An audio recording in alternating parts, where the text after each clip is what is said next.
like there's a respect and oh, cool.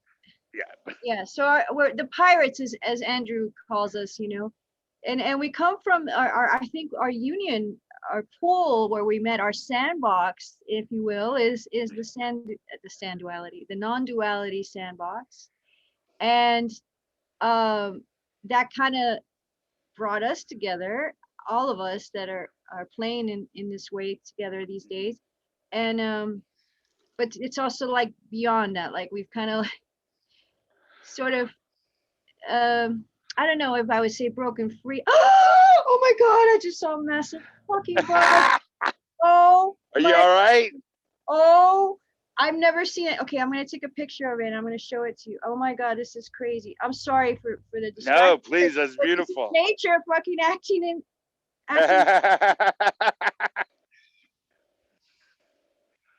Right. I'm just gonna I don't like bugs, but First of oh, all, let me just say this. I love your hat. thank you. All Love right, your hair. thank you. I love your beard. I love your glasses. love your earrings. Love your Thank you. smile. Oh, check this. Okay, wait. First, okay, this is so anticlimactic. It looks fucking tiny, but it's I don't know. so I wouldn't. I bet it looked a lot bigger right next to your foot. it's like this big. I'm not Oh my exaggerating. gosh. It's like this big. Like so, Uh, it's bigger than my mouth. There you go. really? Yeah.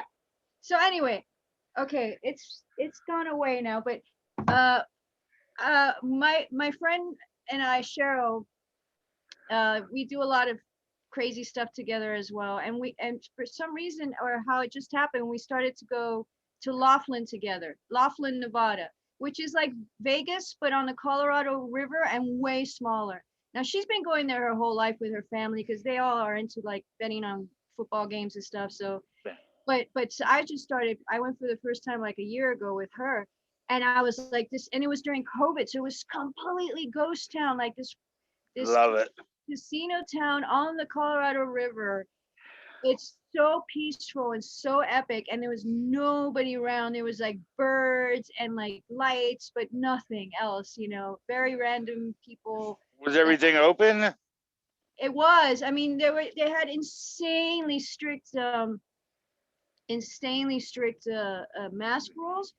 For example, you'd be at a casino and we sit at the bar, and you know how they have the little video screens at each seat at the bar, each stool.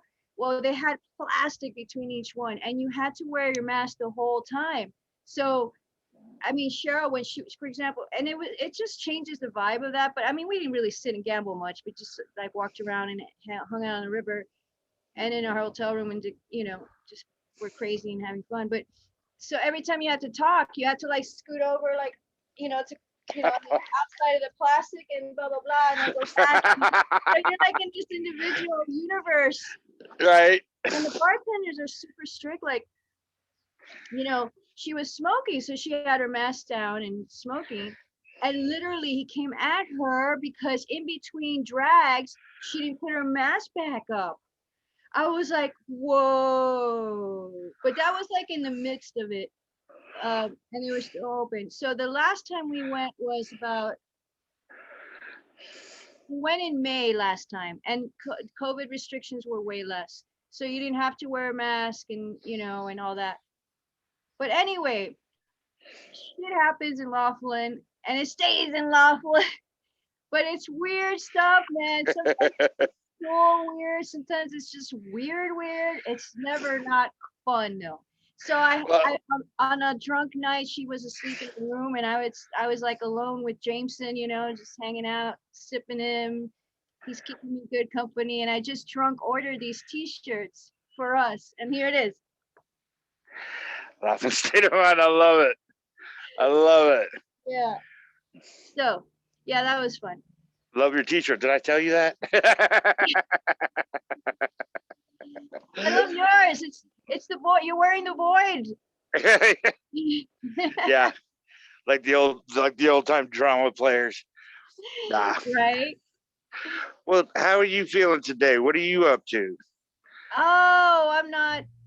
up to much. I mean, I was looking forward to this. I mean, for me, it's only 11:15, so in the morning. So, but it's been a very weird lately about sense of time and days and all that. It just it stops to really be there, you know. Yeah.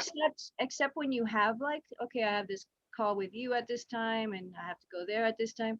But all that does is like it focuses in on like this day at this time, and it all goes like, oh, and there you are when you need to be, and Right. then when that's done, it just goes like back into like what day, what time? I don't know. I definitely have that issue. Uh, because my schedule is basically wake up and lie around and then go back to sleep. So I can lose days at a time, but I generally I'll go hard for like 3 days, and just socialize and be out Yeah, there and do all right and do stuff and yeah, just be completely proactive, loving life. And then for some reason, for like a day and a half, I just completely shut down. And I've done all my life is like a day and a half or 2 days. I just like hibernate, and then for 3 days I go back on, and yeah, that's just kind of the the yeah. So cycle.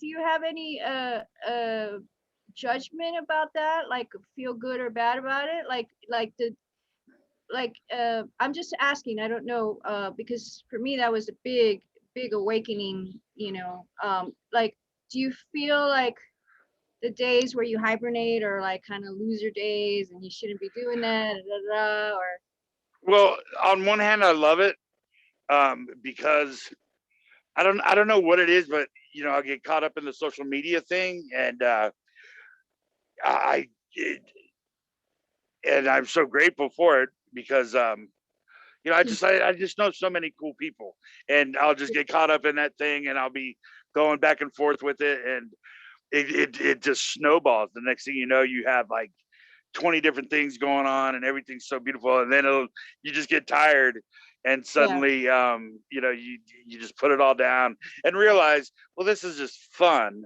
And it's also beautiful. You're helping friends sometimes, and all, man, how it is on social media. Everything happens, so all right, walks of life and everything. So one thing will be just kind of like piffy fun, and another thing will be incredibly serious, and everywhere in between. And then yeah, at one point, if I start getting irritable or tired, I and suddenly just realize, well, I don't have to do anything. I mean, I don't have to do any of this stuff. So I'll just put it all down and just hibernate and love it. But I always miss my friends. I always want to come back, and it's just nice because if people, you know, people ask me questions or hang around or give me likes or whatever, or just give me great comments, and we just talk about poetry or whatever we're talking about. Um, it's nice to have that. At one point, it can snowball. It can get to be too much sometimes, but at other times, I'm like, wow, it's amazing to have people like take their time out of their day to be nice to me, and so I always miss them anyways, and I come back. But yeah, it could all snowball. It could get to be too much, and then you can just put it all down, and it feels great. And then mhm, you get bored after a couple of days, and mhm, start ebbing back in. And yeah. yeah, that's essentially, I feel like I'm cheating life. It's too easy nowadays. Yeah, no, that's how it should be. Yeah, You're not cheating life. You're tapping into it. yeah, This it's piece too of easy. It's advantage. it's just It too is. easy. It's so fucking easy. That's like Yeah, what keeps people from knowing this and from trust? I think it's that, like not trusting it. You might have yeah, glimpses of it. And I'm like, oh, well, that's because I was in my 20s and I didn't have children. And oh, well, that's because I didn't own a house and I didn't have responsibilities. Oh, that's because I was on LSD and it just showed me the glimpse of the true reality. No, it's always like that. yeah. It's too Always. easy. It's too easy. Everything else is an excuse to keep you from it because everybody else is writing that excuse. So it's like, how the fuck can I be any different? Well, you can. Come join us on these kind of talks and hang out, and you'll figure out like Yeah, it is fucking easy. yeah, yeah. It really is. I got stuck well, I didn't get stuck. I think I stuck myself a little bit. I had a conversation yesterday with a fella who I've known for like a year, and we he's really got this pointer that he's just dead set on proving, that this is. He doesn't say this is how it is, but this is, he says this is how it is for me, and prove me wrong, you know, Right. and all of that kind of You thing. know And I what? got kind of stuck on this thing where, and I find, he said at one point, well, if you feel like that, Howard, then we really have nowhere to go from here, and we don't have anything to do. And I'm like, well, as far as this is concerned, yeah, maybe. I mean, but it doesn't mean we have to stop being friends simply Yeah. because, I mean, it's just it was funny because his pointer is beautiful. But here's the funny part, Giselle. I thought at one point I'm talking to myself, Yeah. because I know at one point We I always used to do this, are. like, no, it's like this.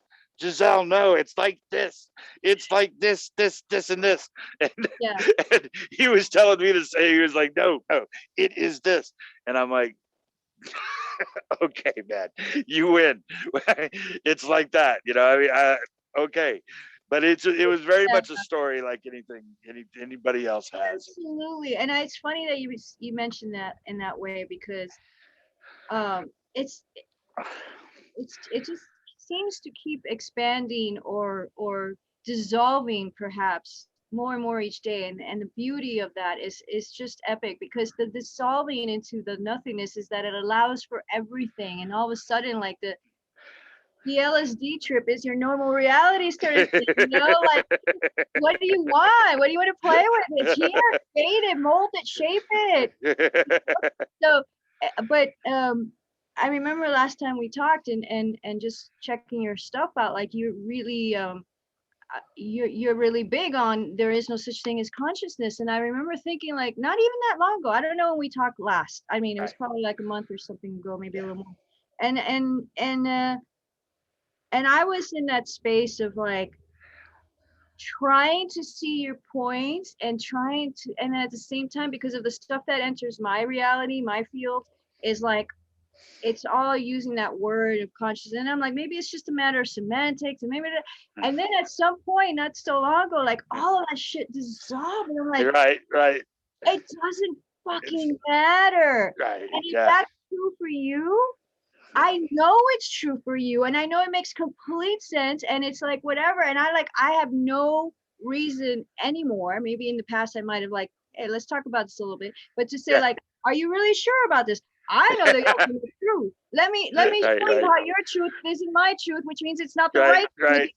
Now it's like it's all there, and it's really Right. like, and that's the freedom. Like if you don't, if there's no consciousness, if there's fucking God, if Jesus is Right. sitting on your lap every night Right. when you have your dinner, Right. bravo, enjoy. Well, the guy yesterday kind of reminded me a little bit of, you know, it was funny because there's no self, but what do you see when what do your eyes see and he's holding up these objects? What do you see here? And I'm like, well, there's no self, and I'm trying to figure out what exactly. I'm like, well, if there's no self, there's no eyes, right? And and it just went on and on and on like that. There is no self. He kept saying there is no self, there is no self, but there's a body. Oh, geez. It just went on for a, but it was funny. It Uh, is funny. And yeah, it was funny and it was beautiful. And, here's the best part. At one point, to talk about some of these things is difficult because I mean for you're sure. trying to get you're trying to put all this stuff together. You're trying to meet the minds, and at one point, he keeps asking, he's insisting, and he's asking me these questions, and I would just close my eyes and I'm like, take a big breath. I'm trying to, okay, just center myself ironically, and where to start, and Seeing he's yourself like, ironically. are you, he goes, are you okay? He's like, are you okay? I'm like, what do you mean? He goes, well, if you think that, you're going to do some spiritual mumbo jumbo and say a prayer. So I said, like he thought I was trying to get into like some kind of meditative state. I'm like, no, I'm just, it's hard to talk about these things Yeah. from this perspective. And I'm just trying to, try to meet of the minds. And it was funny though, because I would just, take a breath, where to begin, and yeah, he thought I was doing some kind of spiritual prayer or something. It was Yeah. funny. Moment, I got a channel. I'm about to channel. Yeah, right. because, because if you think you're gonna channel your God and tell me what I'm gonna, I was like, oh my God. It was tough. It was a tough one, but it was also beautiful. He's a friend. I've been talking to him for probably a year now, but that was when we finally had it out, and I don't think we got anywhere. It was, Yeah. it was one of those things, didn't get anywhere So at all. did you break up, or you guys think you'll talk? Oh no, we're still friends, but and that was the thing, I think you've heard that little monk thing where the cup is too full. When somebody comes, I've studied with this person, that person, and I know Yeah, this, yeah, and yeah, this, yeah. and you're like, you already got your cups 40 full. You Yeah. just so you want to show me, what and you're asking me questions, and before I can even get the answer out, it's like, no, no, no, no, no, But it was a lesson in patience, and also I'm trying to learn Yeah. how to do these interviews better, and these discussions, and so I saw it as a lesson, as I'm just practicing, and I think on some level he was helping me do that practice. Good, good, good, good. Yeah, this is one thing I've said before in different platforms and ways, but the whole, that we're here to learn and to grow and to learn lessons. And like a lot of people in spirituality, whatever, we come to earth school, right? Like, and what at some point I was like, I don't know about you, but I fucking hated school. All right. So Right, yeah. I came from being an infinite God of everything to experience this earth to go to fucking school. Fuck no. I came to play, man. I Right, didn't ever. I went to the recess. They let me out one time. I never came back in. And all, right. and really, when you play, the seriousness comes out of it. Like a lesson feels like something serious to be learned, and if you don't learn it, then you No. failed. And Oh yeah. play is all about playing, and there's no goal in it. But how do kids learn? They learn by playing. We don't fucking learn the shit we learn in school. I learned so much shit I learned everything I know in my story of my life and what this world is through playing.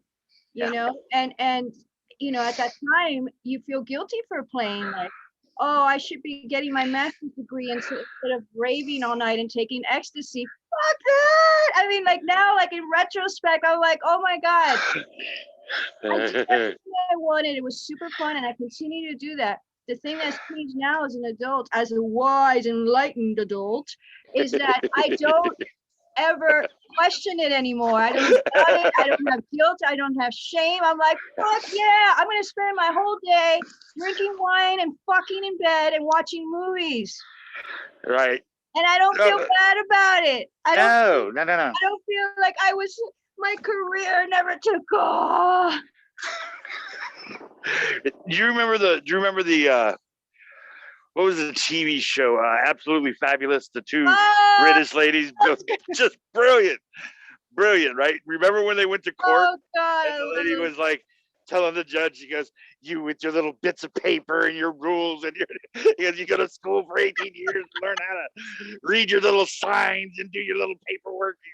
She was, what is this all about anyway? seriously. So I ran into a few cars driving down the street. So what? It's a video game. That shit happens. She's like writing a check. Here, now go away. I love that show. That was so beautiful. That's such a great show. There's two episodes that pop out of my mind that were hilarious. One of them is where Patsy's the blonde, right? And Yes, yes, yes, yes. Edie is the other. So Edie goes on some fucking spiritual retreat with a talking stick and stuff. That one's hilarious. And I think it might even be the same one where like I just remember like she's watching a snail. I think it's Patsy doing that. She's watching a snail and she's like poking at its eyes and she's like, God, you must be so bored.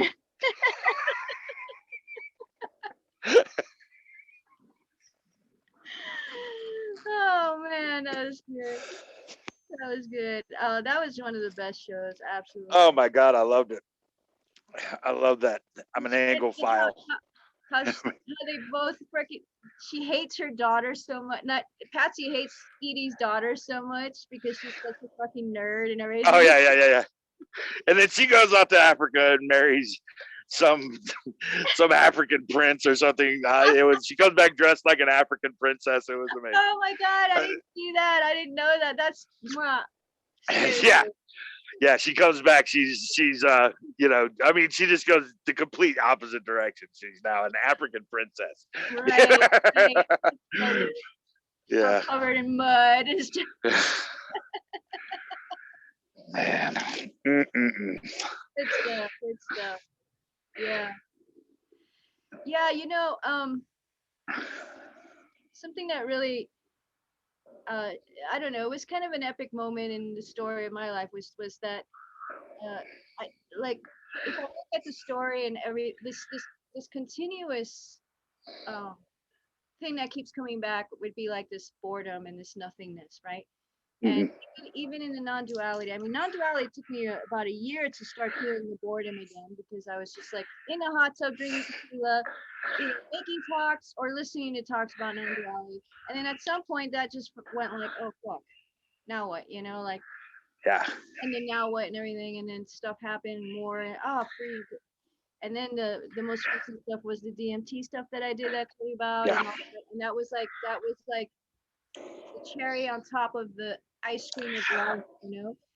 But then shortly after that, I went into a deep existential meltdown again with the nothingness and the boredom and the fucking what's the point? And I know there's no point and it's okay. But so that was the final straw, Howard. I am willing to bet I'm not ever having to go there again. And if I do, it's just gonna be another thing like anything else. But it was showing me that from an experiential, like really like non-deniable, and this, I mean, if you look at a movie plot, like things have to happen in a certain way for you to understand it and get to that the climax, so to speak. Yeah. So in my story, like the non-duality and all the spiritual stuff before the non-duality, then the DMT, and then this breakdown, so to speak, that really made me like everything is the same. And it's hard to put into words, but like the addictions that we have to keep Mhm. ourselves to fill that void Mhm. are infinite, and thank God there's so many. And that's why we're here to explore it. The void is what everything is. It's what we are, God, whatever, infinity, whatever you want to call it. It's what this is, everything is, what we are. And so we come here to play, to experience stuff, to experience non-voidness, to experience whatever we can through the physical body, through our minds, through emotions and thoughts. Mhm. And then we start to get suffer and searching back to our true essence. And when we get in contact with true essence, we want to run from it because it's nothing. So we Mhm. see drugs and sex and movies and whatever, and Facebook and whatever, non-duality. And so every moment that I was in the despair of that, it lasted for like 2 or 3 days. It happened about a Mhm. month. I wanted to reach out to these things. I wanted to drink tequila to just numb that shit. I wanted to reach out to close people, like just say I'm fucking, and everything in me, like the greater force, kept saying, no, no, you have to sit through this, sit Right. fucking through this. Yeah. And then it just broke. And now it's like, oh, I fucking get it. And I posted something. I think this was very, very appropriate because Terrence McKenna, we've talked about him before, the explorer of the mind and the infinity and all that. This is a quote I came across him today. It says, nature loves courage. You make the commitment and nature will respond to that commitment by removing impossible obstacles.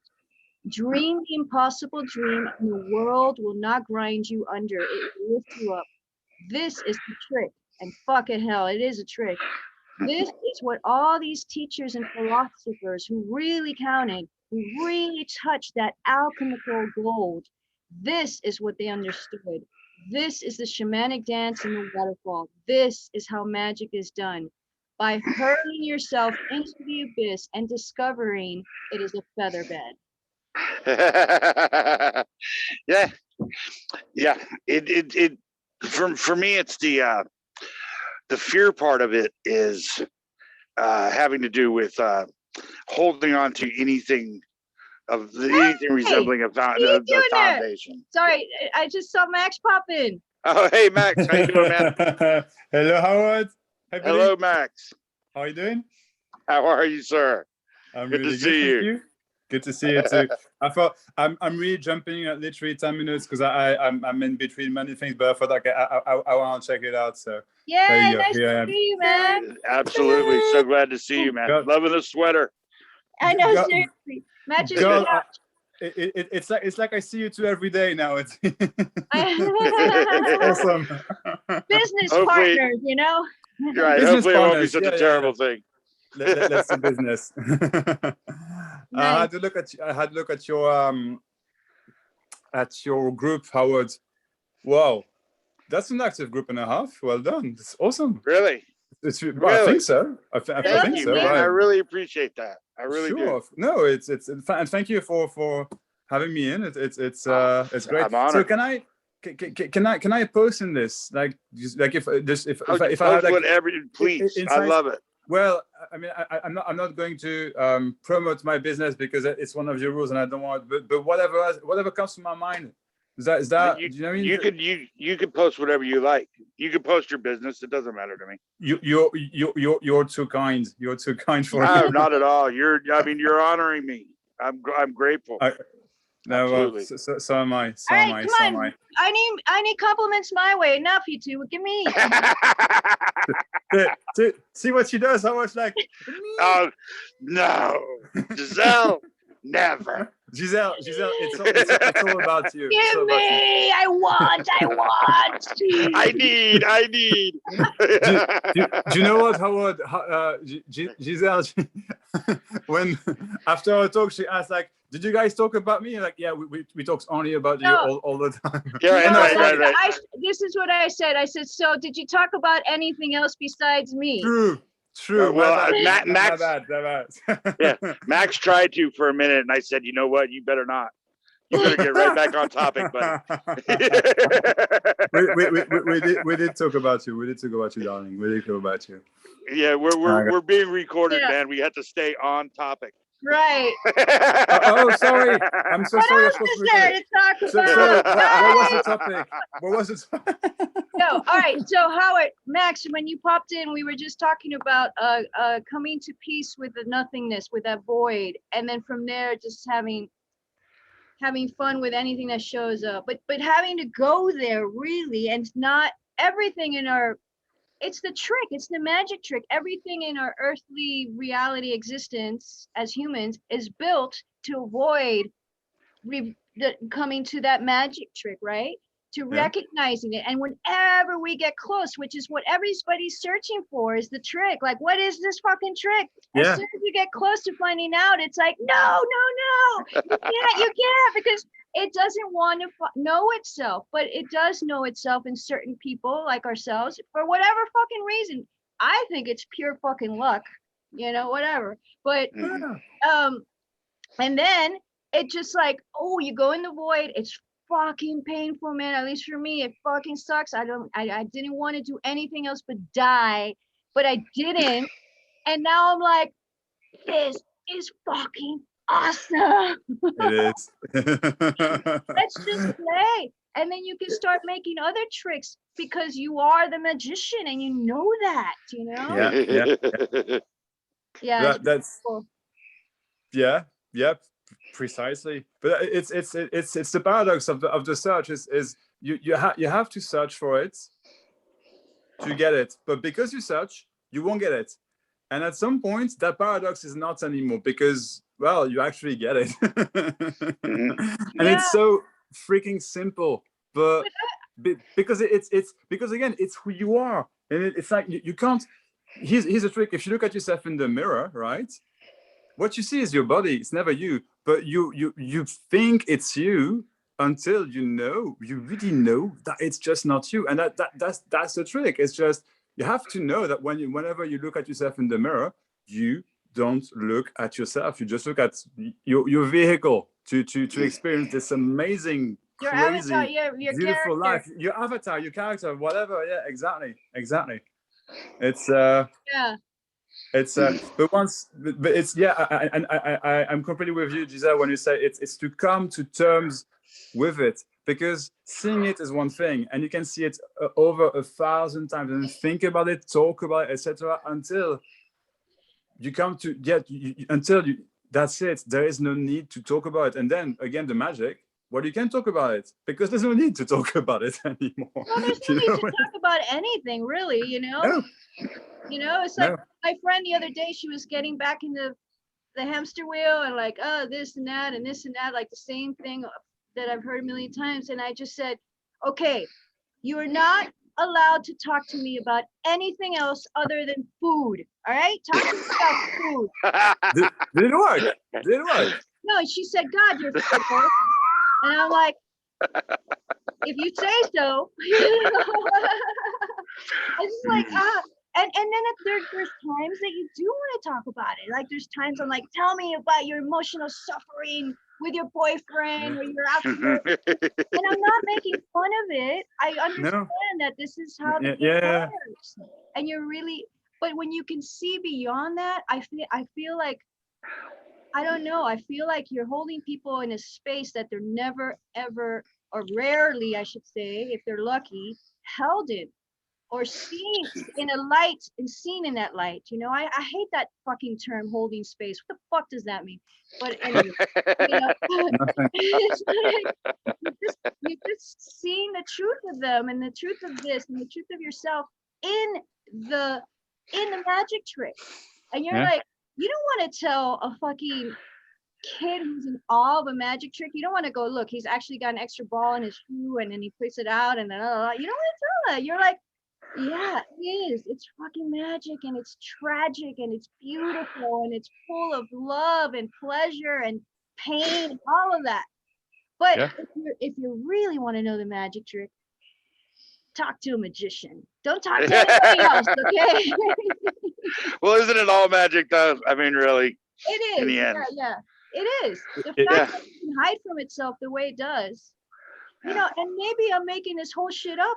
Who knows? If we probably are, but that's another thing that I've realized. Whatever we make up is what is. And Max, you say that so beautifully. This word is the truth right now. And right now is right now, you know? It's fucking true, man.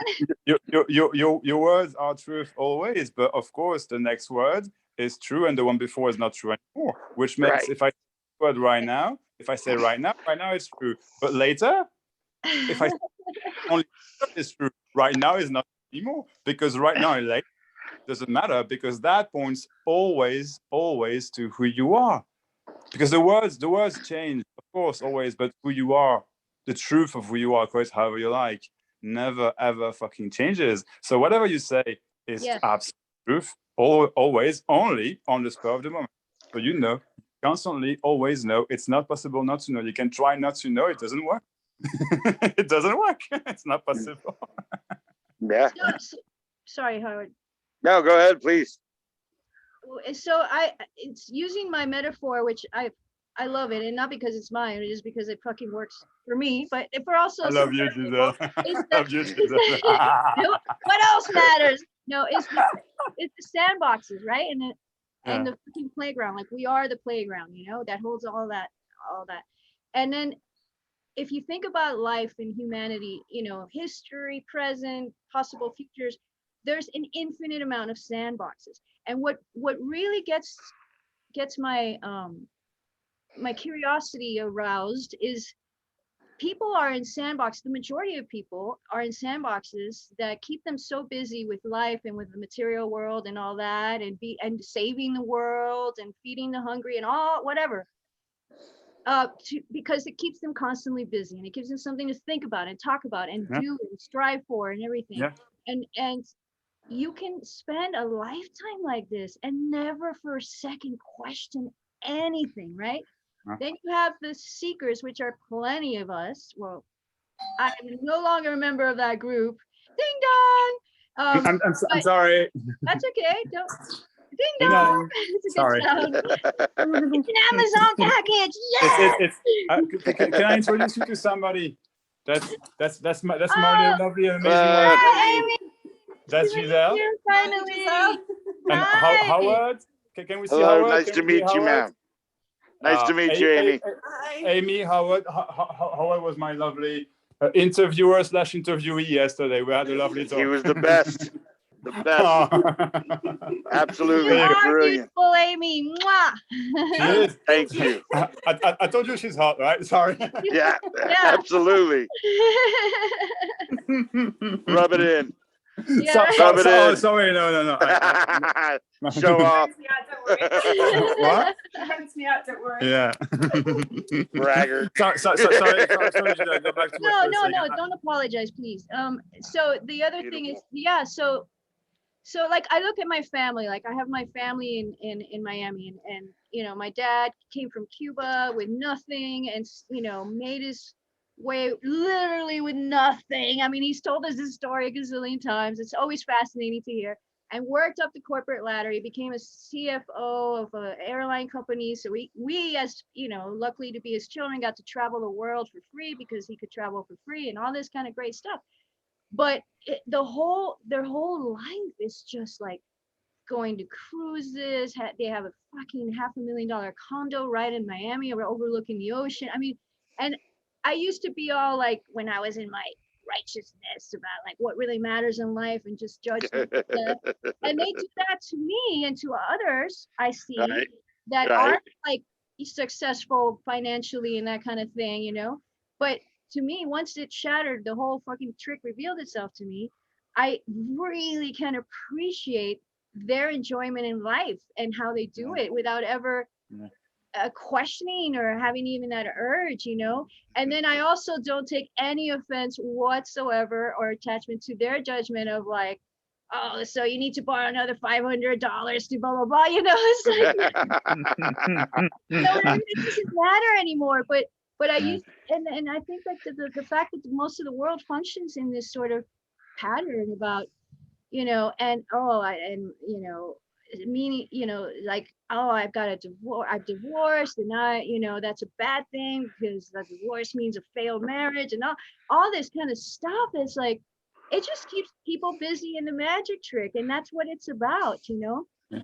But the seekers who have, I don't know what the right word is, who aren't satisfied with that anymore, or, you know, and those, there's a whole nother, you know, area of sandboxes to get lost in, that where you're never ever gonna find the fucking truth. You're never gonna find the magician to reveal the trick, or be your own magician to reveal the trick, because you're still lost in that sort of idea of what reality is and how it should be. So anyway, I think it's fascinating. And then this thing that's happening in our time that we get to be part of, like meeting each other like this and having these conversations and all that, and like we all get what we're talking about, even though we were talking about it in very different ways, in a different disguise, if you will, a different version of the same trick, you know.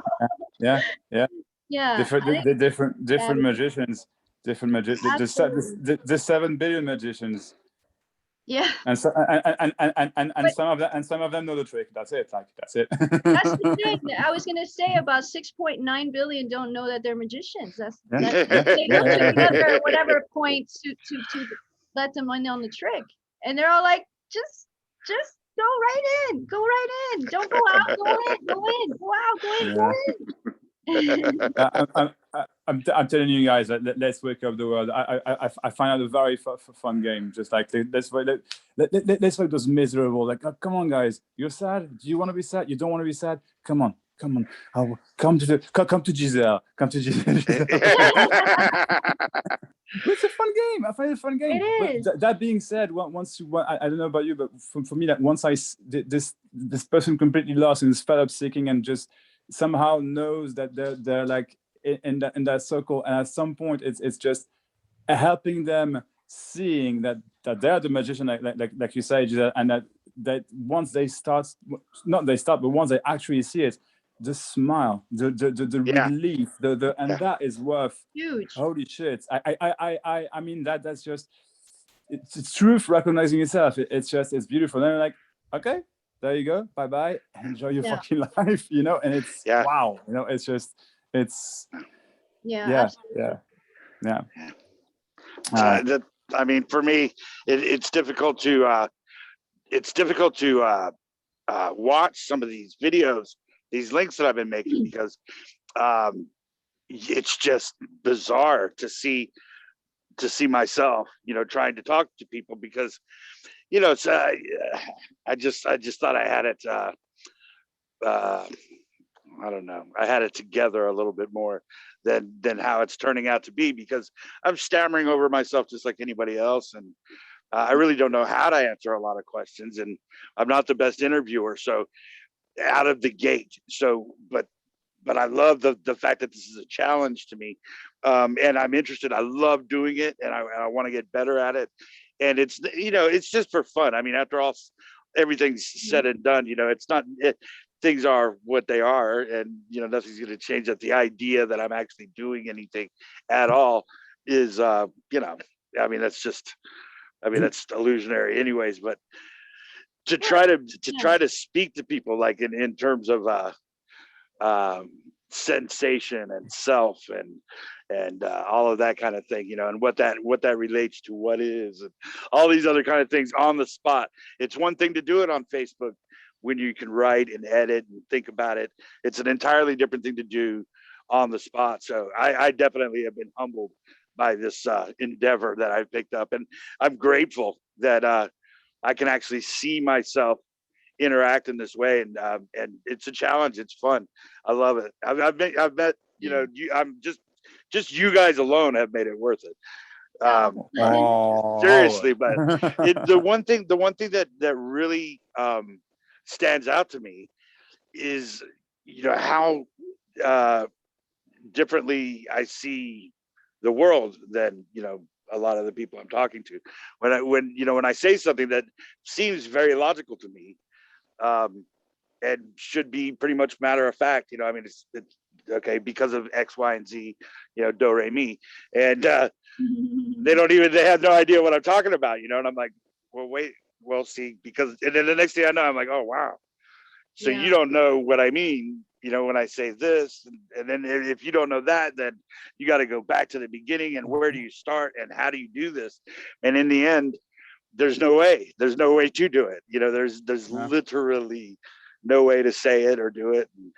I mean, there's how it's doing and how it's being said, and that's the thing. Like, in my engagement with the world as a hypnotist, like that's kind of like the door I've stepped out of to play in recently, is that I see where people are at, and I'll like play a little bit and recognize, like, and I'm not saying I'm any better. I'm just like, this is who I am, and but that like I see where how they're still engaged in the trick, and they're not wanting to learn the actual thing. They're just wanting to learn how to do it without really becoming the magician, and so I engage that at that level, because otherwise it's futile. I mean, for me, that's like this, there's only this moment. And my thing has become to enjoy the moment as much as possible, have as much pleasure and much fun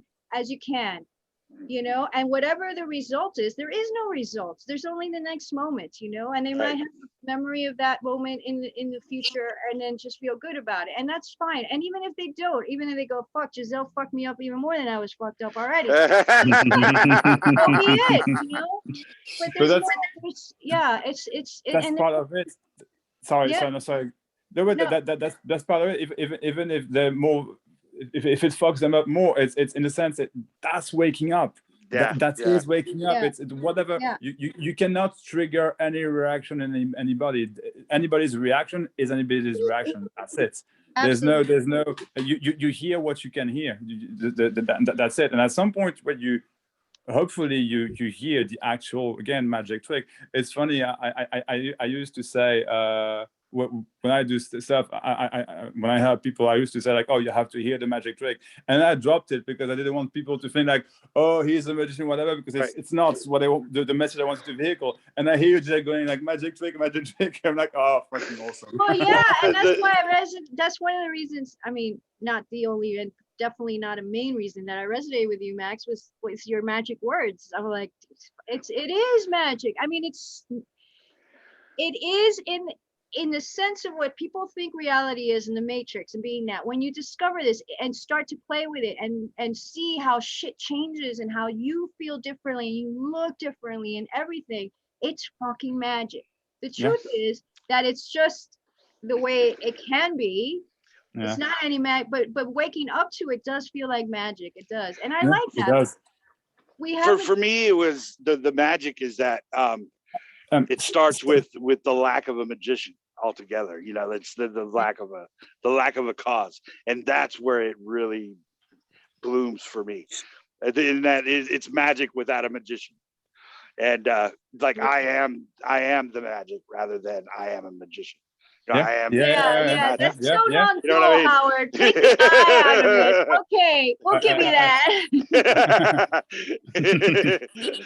You can see that. You're the magic and the magician. That's the thing. That's Yeah. you're Yeah, both. you know, You're yeah, the I magic can go and with the that. magician. Sure. Yeah, and it's like I'm going to interrupt, guys. I'm sorry. I have to head off. oh, thanks for So joining. I just came to say thanks very much, guys. Enjoy yourselves. Thank you. See you Thursday. Yeah, Thursday. And Howard, whenever you like. Okay. Yes, sir. Hey, thank you, man. And please post whatever you want, man. Honestly. Okay. Yep. Thanks very much. Thank Take you, care, sir. guys. Have a See you good one, later. Max. Enjoy. Bye-bye. I like that. You're the magic and the magician. I can go with Yeah, because it's like somebody said it like if you look at this as and I really think this is another beautiful metaphor because I feel like it very much resonates to what this is, the reality of what we're doing here, how it's going, is a video game. You know, like you're seeing this game and all kinds of things are happening. You know, and all it is a code. It's like that's the magic trick, is the code, right? So the video game can exist without the code, but Right. the code can exist without the video game because it's what this is, whatever this is. Mhm. So now we're in this video game and you know we're playing and we are the avatar. You can't play, and yes, you are also the video game, you know, so you are the magician and the Okay. So you know? yeah, so that is tough. Go ahead, please. I'm sorry. That's okay. like in video games, my son plays video games a lot, and I actually kind of trip out sometimes at these metaphors that enter my head. Like he plays Call of Duty like a lot, and Call of Duty is you know, it's a war game and everything. So people die, you die, and then you come back. You know, it's not like you die. It's not like when you die the code disappears. You die and then you come back and you keep playing. You know, and in a game, the better you get, the better your skills and abilities to master the game become. You get more advanced weapons that people who haven't figured out how to play the game don't have access to. You can get shot a lot more and not die. You know, like all this is really cool because I think that's a beautiful metaphor for life. Like it's a game. This is our avatar. What we are all the code. We are all the magicians. And we're playing and experiencing through this avatar. And what you do with this avatar is totally up to you, you know, in a way. I it, mean, it's up to the well, I coach. agree. And I know I'm going to lose this because it's too it's got too many working parts in it. So I'm going to lose it before I go. I mean, Yeah, give before I it even a get to the try. point. But for me, it's like the video game analogy. It's weird. The virtual reality analogy is that eventually there has to be a programmer that's outside of virtual reality. It's got to be, there's Yeah. got to be an original programmer within that context. So the hardest thing to realize, or the hardest thing to imagine, is that there is no programmer. But I like what you're saying, because there's the Well, program, and then there's the avatar, and they're synonymous. So that kind of goes with, there's the self and there's what's happening, and they're kind of synonymous. Neither one of them are doing it yes, independent of the other. exactly. So Howard, I don't know. Thank you for sharing that, because I totally see that. And to me, it's super duper simple. And I'm not like, to me, that's the fucking mystery. That's the infinite mystery that we will never know, and might not even know itself. It's, Right. what the unnameable, knowing by 1,000 names, Yeah. God, source, universe. Mhm. I don't know. That's the programmer. Mhm. And is it Yeah. separate from the game, the program, and the avatar? No. But what is, Impossible. where did the program come from, and why? No, fuck that. Yeah. Irrelevant. You don't need to know that or even think about that to play the game, unless you feel good doing that, unless it's, Right. and that's okay. But nobody, no matter fucking what, not Jesus Christ, not Buddha, not anybody, not me or you, really can ever know the programming, No, whatever the there's fuck no, it yeah. is.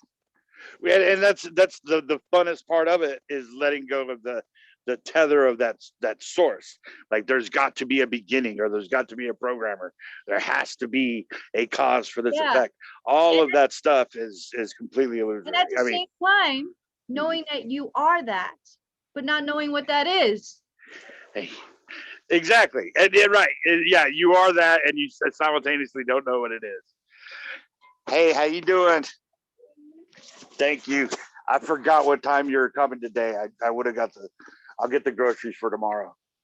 No You have worries. to go. Sorry, my nurse showed up. I'm sorry. Oh, you should She's great. have her pop in and say hi. She's We'll get all our people. yeah.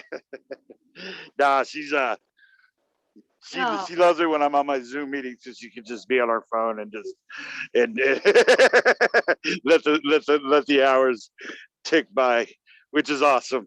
I mean, that's she's great. great. That's It's great. beautiful. Yeah. Yeah. But yeah, I think I agree with what you're saying. You're basically, the unknowability is the foundation of it. I mean, for example, there's all kinds of things in what appears to be reality that girder that understanding that the more you know, the The less you lesson. know. The more you find Yeah. out, the less you know. Yeah. And Yeah. yeah, and that's the truth about everything. The more you look into it, the less real answer is there. And Yeah. I think that has something. I think there's something there to that. I think that Yeah. is the nature of our existence as it appears. It's so awesome. Yeah. Fuck, I lost my train of thought. Uh, That's when you know you're really there, when you can't. yeah, the source and got it. So in this field, non-duality and life in general, there's no purpose, there's no meaning to it. And then there is a purpose and there is a meaning to it, right? Like, and honestly, if you dive into any valid, like, not valid, I mean, like, intelligent, people, and that have experienced and have, gone on this quest and you can really relate to either side. And I think whatever you think and do, it molds to that. So how does anybody, if we don't know what the source is, we don't know who the programmer is, how can we know whether there's a purpose or not to it? Right. You Right. know, if I stand on this leg, I see there's absolutely no fucking purpose, and there's a freedom Right. and playfulness in that. That's awesome. But I have another leg, and I'm like, damn, there is so much purpose and meaning going on here. It blows the Right. fucking mind, you know? And Right. which is it? Whichever leg you're standing on is what it is. And if you only stand on one leg all the time, or maybe both legs are in that sandbox, then so be it. And the discussions and the stories and like, I'm right and you're wrong and da-da-da, there's no purpose, yes, there is purpose, da-da. It's irrelevant. It's part of the game, actually. It's like, oh, you're Right. in that, you're on that level of the game. Okay, have fun. Right. Right. And then exactly, there's definitely like that level of mind, which is also paradoxical in, in that, for me, it's like there is no mind, so I'm not really thinking, and and all of that paradox, but and then simultaneously there's nothing beyond the mind. Okay. So it's both and neither, in that, to say there's something beyond mind is, to say there's something beyond immediate experience is now all of a sudden you're looking for a method or a mechanism or a reason or a purpose. But then to say that all there is the immediate experience and that level of mind, yet the mind doesn't exist as it appears. What is the source of that? And it can, and it essentially becomes this impossible tale to tell. There's no way to say what you want to say. You said an impossible tale to tell, and I thought it's chasing your own tail, like in both Right. what meanings of the word. Right. Chasing your own tail and chasing Right. your own tail. Right. That's a poem ready to be written, I'll tell you that. Do it now, do it. Yeah, I got you now. Make sure you quote the source. No. Yeah, right. The source, Giselle. Ta-da! the programmer of all programmers. If you let me be, baby, if you let me. Yeah, no problem at all. I'll tell you what, it would be like having Eddie from Absolutely Fabulous being the programmer of my life. I would love it. Well, we're on the right track, aren't we? Absolutely. Yeah, it's so what I should have well, I don't know really what to ask you. There's you were saying something about boredom before, and I don't think it's boredom that I feel on occasion. I think it's what is that feeling? What is that feeling? It's not boredom. It's not gratitude. It's not it's not. Is it nothing? Yeah, it's not even. Nothing? I don't know if a self can feel nothing. You know what I mean? I don't. If you're a self, then you're immediately in. You're in your mind. You're thinking about things. Well, okay. Well, I just throw this at you. Is that true? Like maybe you're not a self. I mean, you are and you're not. So right. So is that just a belief you have, a thought you have that the self can't feel nothing? Yeah, well, it's well, I'll give you an example. Like yesterday, talking to that fella for a couple of hours, he comes to the realization, he's saying sensation, sensation is is reality essentially, but yet when I pushed him on a couple DMT. Sorry. Go ahead. Yeah, sensation That'll is knock reality. that right out of the water like that. But go ahead. Are we even going to continue this conversation? Well, sensation is, according to this gentleman, is what is, and what is just what is, and there's no real rhyme or reason or purpose. There's no explanation, which I can understand all of that. but but he, for some reason, had come together with this whole big mechanism on why this is the way it is, etc. Um, we get to a point where he actually understands what I'm saying, in that sensation is not, sensation is the illusion of a self. Meanwhile, at the same time, the self is the illusion of an existence, and existence does and does not exist. And so what do I, and anyways, he goes, well, Howard, if sensation doesn't exist, for a self, then we have nothing to talk about. And for some reason, I wanted to grab right back on to the conversation. I should have just said, well, yeah, we don't have anything to talk about on that level, but we are appearances, keeping up appearances. I like your, I love talking to you. I love the conversation. I love I love the camaraderie and all of that kind of thing. There's no it doesn't necessarily have to lead anywhere, to enjoy each other's company. It doesn't, you don't necessarily have to be a goal. Yeah. Yeah, you would know, neither one of us have to be right or wrong, or we don't have to do this in order to, have fun and enjoy ourselves. And it just seemed at that moment that I almost reached out, because I didn't want him to get it, because if he got it, then all of a sudden we'd just be sitting there just looking at each other, and there would be nothing more to talk about on that level. So on some level, I am guilty of, so it's almost like I don't want you to get it, because if you get it, what do we do? What do we do from there? And for 5 years, this guy's been doing nothing but working on his pointer, and it would be we would just be sitting there looking at each other like, yeah, what to do, or would you?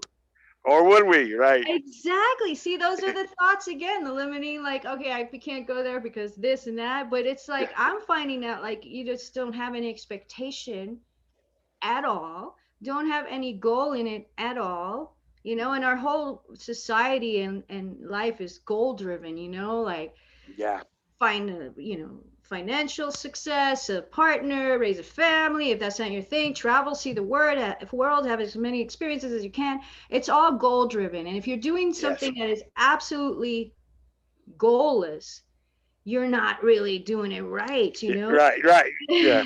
And that it's that feeling like I don't have, like, almost like ebbing for a goal. You know what I mean? Like, for some reason, I feel too comfortable. I feel too good. I am too, content in just being the appearance of a me, and completely happy with that, and not necessarily needing anybody to know it. But then getting to a point with a friend that I've argued with, or I had this discussion with for a year now, and we get to this point where, he's like, well, if that's the case, then we have nothing to talk about. And it's like, is that necessarily so? I mean, if we don't have a goal to, like, try to change each other's minds, we can't hang out anymore. Is that what it is? Yeah, I mean, we can't be friends. I mean, what are we gonna do? Yeah, it's interesting. Sorry to interrupt. Did I interrupt? No, please. Okay. I was definitely done. I used to be a theater director, so I look at all the things that bother me, like the closet open behind me. I'm like, that's gotta be shut. Like, that design, man. I've got a sunken ceiling falling down behind me. I'm like, Howard, you gotta fix that before you're closed. If I fix one panel, I gotta do the whole thing. It'll be like one white panel and like a bunch of I had to move inside because I was melting out there. It's fucking over 100 degrees out there. Anyway, so I was having it's so similar. I mean, it really is almost the same thing, if not the same thing. But I was only kidding. You don't have to get off camera. Come on. What are you doing? What are you doing, Howard? You're scaring me now. Okay, there you go. Do that.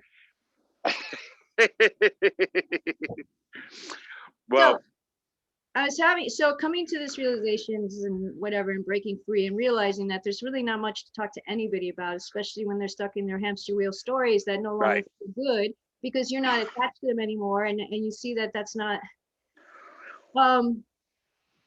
I just recently went to a friend's for the 4th of July. We spent the night at one of my best friends' house. Well, I have 2 friends and they're both my best friends. So well, now I have more friends. That's not true anymore. I have more friends. But anyway, I remember, like, I know the routine, and I'm so you drink tequila, you sit in the hot tub, and you fucking whatever. And I'm like, I don't know what we're going to talk about because I have no interest in talking about what we used to talk about. Like, really, it's not even that I don't have interest, it's that I don't even have anything in me left to really contribute to that. And I Right. also don't have the gumption to talk about like what we're talking about, like seeing the truth and all that, because I've been talking about that with her for 25 plus years, and it's just Right. always the same dead end, which is fine. That's her story, and then whatever. And I just thought, I'm going to shut my mind off, and I'm just going to let whatever happens happens. Yeah. And not have any goal, and not have anything, and not engage any conversation that I don't want to engage, just for the sake of having something to talk about. Sure. What ensued was like Beautiful. absolutely, and like nature fucking rocking our asses off, like birds coming and landing right in front of us, and like falling stars at night. It's like, oh, that's cool. And Definitely. and it's like, I don't fucking care. I don't Right. care. Right. This is just as exciting as talking about drama or touring the world or having the best sex and the best food and all. It's just, or watching a stupid ass Netflix movie that you can't stop watching because it's so stupid. It's all the same. I have a fetish. I must admit, Netflix and the crime series. For some reason, I watch these crime shows. I never used to do it, and lately I've been watching these crime shows. I have no idea why. But some of them are just beyond ridiculous. How people like react within their story, or within their life. They so much fun about, and like do these horrible things to get these little gains in order to achieve some little whatever they want to do. And I'm like, man, I mean, what? And who's to say that I would never go there or be there? But it never occurred to me to kill someone for some money to get it. Just I've never done that, and for some reason I became obsessed. Like a couple of months ago, I started watching those Netflix crime shows, and I'm like, now I'm hooked for some reason. Well, how about yeah, I totally get you, and I'll tell you, I have been. It's funny because once you break free of it all and you see it's just a game, like all of a sudden, for me, these games are much more interesting because they go so much further than the games. And I've been watching like serial killer movies. Right. Yeah, stuff like that. Some that are like, oh, there's a few of them that are true stories. Oh, right, those are so fascinating, because you're saying I would never kill someone for money. I don't know that. Like people kill just for the thrill of killing. I'm like, right. I could totally see how that's a game playing out, and then there's no, and it's super exciting. And like you say, like how people talk about it and how they react, and the cops and the drama or an adrenaline dump it must be for some of these guys, or and girls too, that do these horrific things, and then like 24 hours later they find themselves in being interrogated by police officers. And I try to put myself in their position, like, wow, could you imagine? Like you're guilty. You are so guilty. You've just done these heinous things. And I mean, for all some of these people are just truly either really not all that bright, or they're actually, way brighter than most of us. They don't care. And there's others that are actually, like you say, really love to do these kind of things. And it's just what they do. But I try to put myself in that situation, like, oh my God, after doing something like that, like now you find yourself on the run, and you're like, did I just murder 3 people last night? I mean, what is going on with my life? It's just fascinating to me how that you know, have Did you? somebody. Yeah. No. Did you ever get into Dexter? I haven't. I should though. Oh, you'll I love. haven't. I love my ringtone is Dexter's theme song, and I hardly ever get phone Oh, calls. But every time I do, I'm like Dexter. But it. First of all, it takes place in Miami, which is where I was born and raised. So I love like seeing Miami and everything. Second of all, Michael C. Hall. Oh, I love that man. He's beautiful. What a great actor. And then the whole premise of that show is fucking well, don't awesome. tell me anything because I haven't seen anything. I gotta watch. No, but just, I mean, it's got like, oh, and they're bringing it back. They're Are bringing they? it back this fall. I'm like, yay! I have a reason to live now. Well, see now I know. See now I have a series to catch up. I had not. For some reason, I hadn't even thought about Dexter. But yeah, that I should probably watch it. How many seasons are there? Like, I think there's like 6 or 7. oh, And each season, I mean, you want to follow in order because the relationships develop and all that, but each season is like a specific, thing going on. And then the next well, you can tell me about it. I don't mind Well, that. that's all I'm gonna say. I mean, that's not saying much. Right, It's right. like there's a plot and it goes on. That's all I'm saying. I heard. Well, I'll shut up too because I don't want to blow up for somebody else that might watch this. So Okay. Yeah. No. It's really great. And I just binge watched this Netflix show that is changing women's life, and I think all men should watch this as well because it might help them please their women a little better. all right. But it's Does it have a map? Pretty much. Seriously, it's so juicy. It's so cheesy. I mean, juicy in many ways, but it's so cheesy and it's so dramatic, but it's so right on. I felt like, oh my God, this is so familiar. I think every woman who's in like my age and married and whatever probably fucking relates to this, no doubt about it. It's called Sex Life.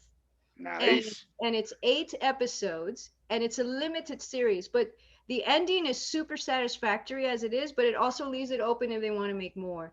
But Right. But yeah, that and the sex scenes, okay, it's written by a woman, it's directed by a woman, and you can tell because these women, these sex scenes are so fucking hot. And I was like, to be really candid, I had to pause several times throughout the 8 episodes to take care of my urge because it's way too fucking hot to handle right now. I watched it in like an afternoon. Like I started at 2 and I think I finished like at 10 or something. I was like, hot damn, that was a good show. I'll probably be going back and forth from Dexter to Sex Life. Is that a commentary on my existence? Yes, absolutely. Yeah, beautiful. That's great. There's One no episode goal in mind Dexter, here, one but Sex Life. One Dexter, one Sex right, Life. right. Oh my God. Yeah. Yeah, that's great. That's great. Yeah, man. Yeah, another thing about the crime drama shows is when they I like when they talk to like the death row people, the people that are on death row, whatever, and yeah, that's so. I mean, you can't fake that kind of. That's amazing to me to talk to somebody in that situation. And then you have some people that have a case, that literally, they're you're like kind of on the fence. Does this guy really deserve to die? I mean, some of the people it's like, holy crap, that's like inhuman what you've done. But then other people are like, well, that's kind of an accident. That's not, that's not worth capital punishment. And then to have to talk to them a day before they get executed. That it's just that kind of thing that you cannot fake, and then and then it's maybe that's part of the appeal to it. It's the honesty of it, or the sense of reality involved with that. I have no idea. Yeah, probably which is just another level of illusionary reality being real, right? Right. I have that too, right? It's like it's all a fucking illusion. But whenever I get like, like you, I'm really on a tangent of like searching all kinds of serial killer movies, you know, and Right. whenever oh, that one sounds good and it's based on a true story, I'm like, yes, you know, score, I found another one, you know. Yeah, man. There was I'll tell. Here's a good one. I'll tell a little story about me. Um, when I broke up with a girl once. Probably like the second really romantic or long lasting relationship I had. And the last thing she said to me was, I never came. And I was like, oh my God, she killed me. It just Oh gutted me, my right? God. Yeah, it was horrible. And So she you know, faking she it or never you? came while we had intercourse, Yeah. a little, so yeah, that hurt so bad though, that I literally just went into, I just didn't want to have anything to do with, dating at all. Until finally I realized, I was like, you know what, this one girl just really liked me a lot. And she was so far out of my league that I was like, well, I was suspicious. I'm like, what are you trying to play a game? Or, I mean, are you trying to, why do you want, what are you messing with me for? You're trying to And, fuck I with mean, it's like, me? I'm not down enough already, Yeah. and she was, but no, she really liked me. It turned out that, I was her type. Apparently, her mother and her friends told me, no, she really likes guys like you. So I was like, okay. So but I told her straight away. I said, look, this is the truth of the matter. There's no way we're moving forward until I know that you're satisfied. That's it. Oh, There will be no more. oh boy. There will be no faking anything Recipe here. for You know, destruction. and it was the most, and it turned out that girl did the best favor for me ever, by be honest with me. It's just like, Yeah. and I was like, and I say this because, for whatever reason, it's the truth, but in the end, it turned out helping me, with romance or whatever, and because Yeah. it teaches you how to communicate, Yes. instead of being, because for so long, I had no idea what I was doing, and I'm doing the best I can, and I knew it wasn't perfect, but I didn't. It just didn't. It never occurred to me that it just hurt, and then. But then I realized it was my fault because I wasn't honest about it. I didn't say, well, let's do this. If we're gonna do it, let's do it right. You know what I mean? And so from that point forward, it taught me how to speak to somebody on a sexual level as far as dating and things of that nature. And so, why pretend? Why not talk to each other? Let's Yeah. do this. And the reason why I'm saying this to you is because of the things that you're offering nowadays with the sex classes and all of that kind of stuff. Yeah. Yeah. Well, that was a huge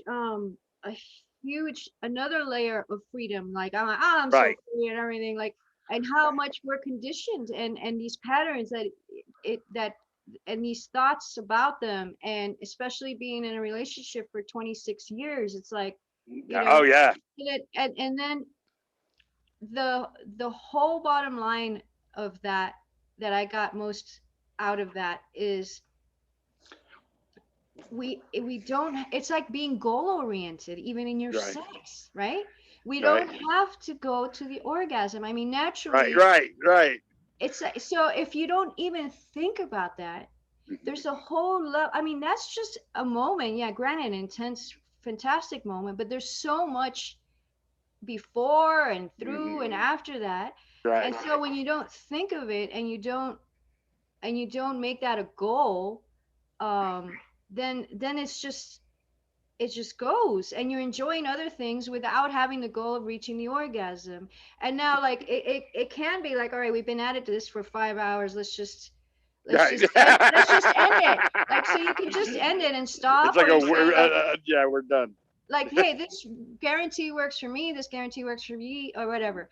And Yeah. so I've been really relaxed about that. And I used to, the stories that drop all of a sudden, because like also with my husband, like I rarely orgasm through sex. Mhm. And but Yeah. I can go on my own fantasy and take care of myself and have these epic orgasms. Now I used to have these stories like, isn't it so sad that I can't do it with him and da da da, and I have to like do it on my own. It'd be so much better if he was the one. All that shit is just fucking noise. It doesn't mean shit, and that all that dropped, and I'm like, surprisingly, like for first time in years I had one with him because I wasn't expecting it or anything, and it was Right. like we were involved, and you know, and the connection with people, it's the intimacy is a fucking turn on if it's there, if the chemistry's there, and it is. And if you're in bed together, it usually, or wherever you are together doing that stuff, it usually means there is a chemistry, you And know. I think that I think you're right there because it's about the intimacy, you know, it's about where you're at with the person, you know. I mean, if Yeah, you're not being open and honest with the person, if you're not close and you're not, and everything's not on clicking, you know, yeah, there's trust issues or anything like that. Well, obviously, you know, that might affect some people, you know, and I, you know, my reaction was, you know, it takes two to tango, you know, yeah, but the the reality was is that, you know, we had many issues, you know, and it wasn't just that, yeah, yeah. but That's the other thing I learned is rarely about the sex. It's yeah, it's the a sex lot. is yeah, that's like an effect Yeah, for, you yeah, for know. sure. But yeah, I mean, it Yeah, was one of those things that I just wanted to bring that up because I think what you're doing as far as those kind of you know, bringing awareness or just teaching classes or what, however you're doing it, it's you know, that kind of stuff matters. It does. I mean, it does. While we're in this human body, like this is what we yeah, have. It's a vehicle for pleasure if we yeah, allow it. And it becomes a vehicle for so much shame and guilt and problems that are not. yeah, It's like letting all that go and just writing it, you know, and right, literally writing yeah, it. right, yeah, a lot. Well, the thing is that to dare to be truly happy, you know, in a Yeah, relationship in particular, is it takes courage, and but it's that risk reward thing, you know. Do you truly want to be intimate, or do you want to be happy with this person, or is it one of these things you just want to fake it and go off to yourself, you know? And in so many ways that's analogous, you know, even like thinking about the world or thinking about existence, or all of these different, you know, everything, you know, you're thinking, you're just inside your own mind no matter what. yeah, yeah, And yeah, then yeah, but to not have any kind of sharing on any level, and not even the attempt, is with a partner, it's got to be devastating. I mean, after a while, you know, it's just yeah. You're go better off further and further on your apart. own. Yeah, Yeah, you gotta try. yeah, yeah. And it's not even like it shouldn't be like a try. It should just become you know, like it should just Yeah. flow because you it feels good and it connects and it just goes, you know, Well, and and you should want to be closer to the one that you're with. I mean, yeah, well, you know, so everybody's different. yeah, Some people could be in a relationship for 50 years and they never even talk yeah. like that. Yeah, I, and it doesn't matter either. how Yeah. my views have changed so much on this. There's all kinds of ways, just like there's all kinds of sandboxes, you know. If Talk to me.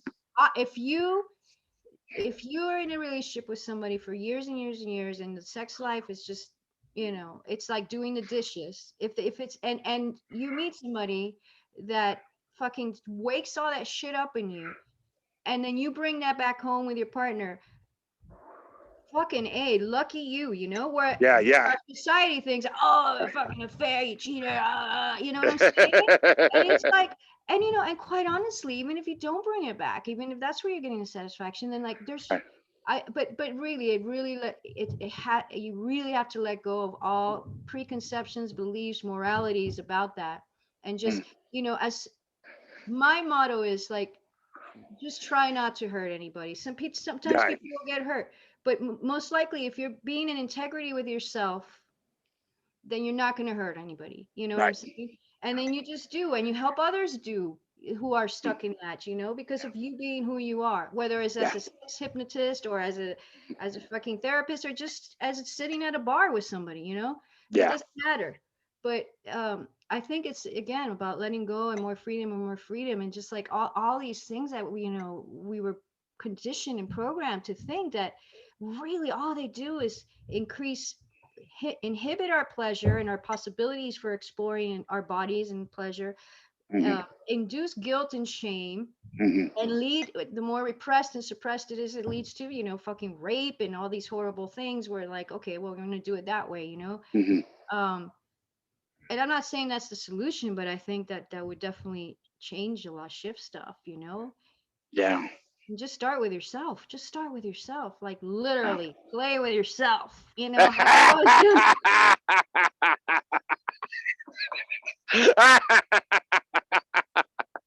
You're funny. How do we Giselle is always end up on this hilarious. subject? How do you do it, Howard? You're funny. So My tell me bad. about Tequila Thursdays. What's going on with that? Oh, well, we just thought, well, I had this idea for a while now about, you know, because there's all this stuff about, you know, TED Talks, you know, and non-duality talks and all that stuff, and it's great. Like people come together, and I've joined some stuff. I've watched some TED Talks. All of that is fantastic in what it does and what it's for. And I always had this thing about, what about just tequila talks? Like there's, you know, there's no shame, there's no rights or wrongs. You get as drunk as you fucking want or sober as you want, and in between. And we're just gonna talk. And because it's me holding it, the talk's most likely gonna go a certain way, but at the same time, it could go anyway. And Right, then I right. met Max, and he was kind of like a little bit of a motor, like, well, when you want to do your first one, you want you want me to be your guest? I'm like, He's like ready. yeah, okay, let's do it Thursday. So our Thursday is the first one, and Oh wow. Okay. it's join, bring a drink if you want, and we're just gonna, you know, we're gonna have a little talk, a little tequila talk. Did you post it in I don't know, not really group? Yes, I did. Good, good, good. Yeah. Yeah. So what time is it Thursday? Uh, you're Eastern time, right? Yes. So it's 3 p.m. for you. Oh, okay. Man, that's awesome. I'm loving that. What kind of tequila? What's your favorite tequila? It has to be 100% agave, and it has to be All right. reposado, not silver. I can't drink white or silver alcohol ever. Because of my past, I fucked up in my past. You know, I'm just kidding. What is it But got to be gold? It's got to be the gold kind. yeah, reposado is what they Isn't call that it. like $55 a fifth or something? No, you can buy yeah, you can buy plenty of those. But I have found one at the grocery store Uh-huh. that is very decent, and you know, and it's between like 18 and $20. And For sometimes, 100% agave? oh hell yeah, yeah, Really? reposado too. Oh yeah, You're don't ever kidding buy me. that Jose Cuervo fucking $10 bottle shit. That is poison. But Yeah, that's Jose that. Cuervo does make some more expensive, Yeah, better tequilas, but Pepe Lopez with the little red plastic hat on it. That's poison. That stuff will kill you. You know what I'm talking about, the little Pepe Lopez. man, Pepe Lopez, it sounds like poison. Yeah, it's got a little red plastic hat on it, Come a to little me, I'm sombrero. gonna kill you. I'm Pepe Lopez. I kill you, man. That's what I do. I fucking kill you. So what's the name of the stuff you're talking about at the grocery store? So I fluctuate between different ones at the grocery store depending on what's on sale, but also like I'll drink one for months and months, and then I'll just be over it, and I'll switch. Yeah, yeah. The ones I always go between is Altos, which is a really nice bottle, and that's $20 a bottle, sometimes a little less. And lately I've gotten into Hornitos, and Hornitos you can find pretty much at any bars, but it has to be reposado because they also have silver. And then also Milagro, I used to drink a lot. Milagro, it means miracle in Spanish, which I love. Nice. But yeah, that was a good one. But if yeah, you know, sometimes I was down in this special like hot springs retreat place once, and they had like an $800-$900 bottle of tequila. And you know, when we first walked in there, the guy's like, you know, we started talking tequila. He's like a tequila connoisseur. He's like, yeah, come on, let's let you, like, let's try it. You know, I'm like, cool, yeah, okay. So we show up there, and he's like, yeah, right, like fucking all talk. Fucking wimps, man. There's so many fucking pussy shits out there. Well, not pussy shits. Pussies are powerful. Chicken shits, man. Chicken Chicken shits. shit. But and he's like, yeah, no, sorry, I can't open it. I said, well, you invited me here tonight to try this tequila, and now you can't open that bottle. Like, what the fuck's wrong with you, you know? And so, like, oh, try this one, try this one. It was beautiful. It was like Really? made from this farm in Mexico that no longer exists. So that was probably even rarer than the expensive bottle, but whatever. I got to try that. And it was like, I think they charged like $120 a shot at the bar. What? Yeah, yeah, yeah. And so I got two. I had to Yikes! sneak. I had to sneak the second one though. Shh, don't tell anyone. I'm like, he's too busy flirting with the girls that are gonna put out. Let me get another shot. There you go. There you go. Right. Oh yeah. Yeah. No, that was so. I mean, it's just something about such a fine line. Like it has to be really smooth, but still taste like tequila and not too sweet. Like some of Right. the more fancier ones, they taste like a liqueur or something. I'm like, Well, "Mm, isn't the like the 100% agave? Isn't I mean, there's no additives to it, right? right, it's straight up. So that's Straight up. tequila comes from the agave plant, Right. Right. but you know they mix it with Oh, all they kinds can of put stuff. little additives into it. Yeah, yeah. Okay. But the 100% agaves, and then there's the blue agave, which I don't know if there's any difference between either one. But as long as it's 100% agave, and for me it has to be reposado, which is aged a little bit, so it's not white anymore. Right. Yeah, great stuff.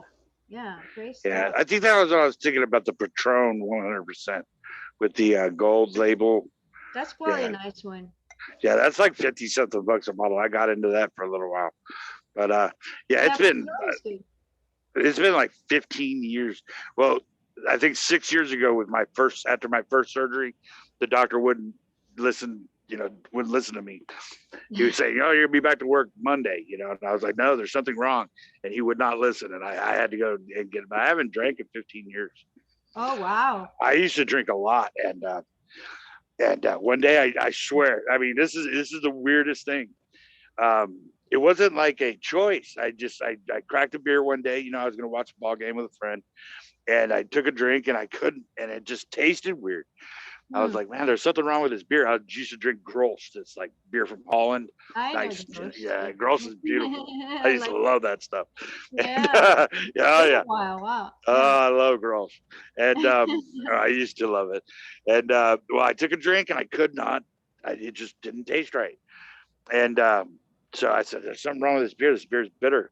My buddy takes a drink and he's like, "Nah, there's nothing wrong with this beer." And I was here, I take it. I got another one and I pop it and man, there's something wrong with this beer, man. This is awful. Taste it.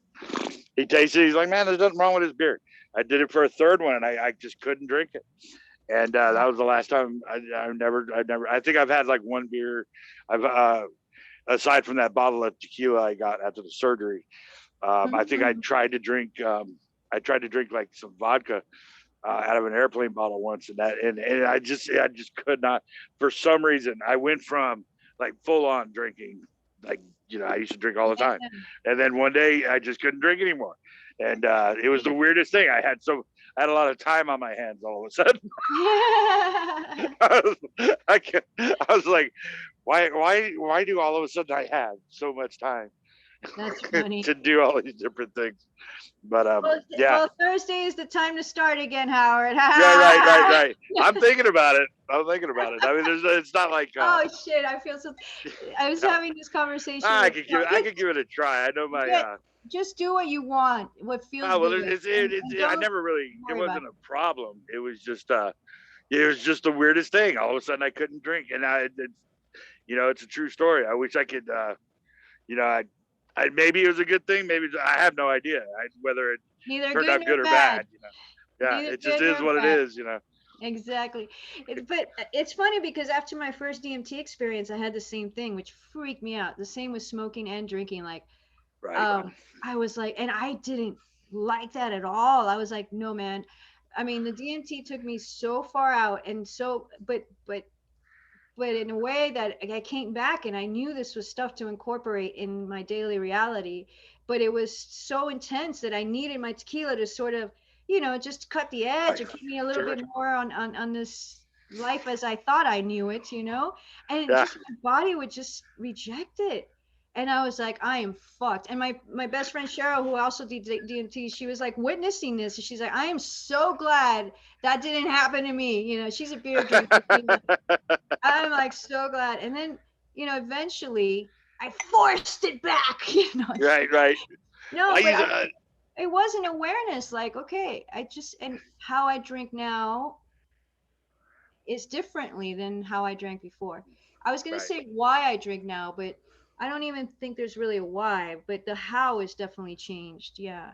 But there's no thoughts about it and like this is better and I, you know, it's just like it's just changed and Yeah, you know, I'm just yeah, listening to what my mind body likes and go with that, you know. yeah. I mean, For, I would be I'm drinking wine now because you know, why not? oh Wine. yeah. But normally it would be tequila, but I'm like, no, this, you know, tequila is not it's not, it's like they call it the spirits. All spirits are called spirits for a reason, and I totally get that now. And Why? it's like you gotta be ready Why do to they call them spirits? because you become the channel for the fucking wickedness of that spirit, Ah, the intelligence, the force, whatever that is. And right. if you aren't ready for it, you start, you know, throwing up, beating your wife, whatever. But if you are, you start fucking becoming a magician, even Yeah. more. No, I'm just a louder version of the magician.